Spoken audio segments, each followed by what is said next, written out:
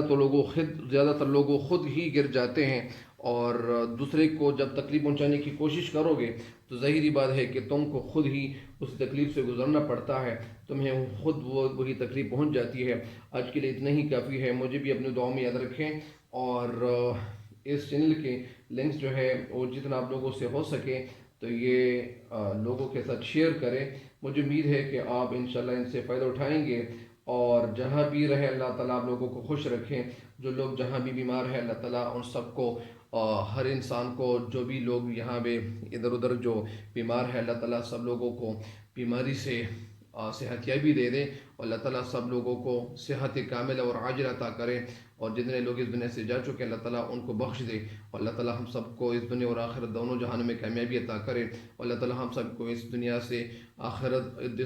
کامل ایمان کے ساتھ رخصت فرمائے، آمین۔ مجھے بھی دعا میں یاد رکھیں، اور اللہ تعالیٰ آپ لوگوں کو انشاءاللہ کامیابی ضرور دے گا۔ والسلام، تب تک کے لیے میں اجازت چاہتا ہوں، اللہ نگہبان۔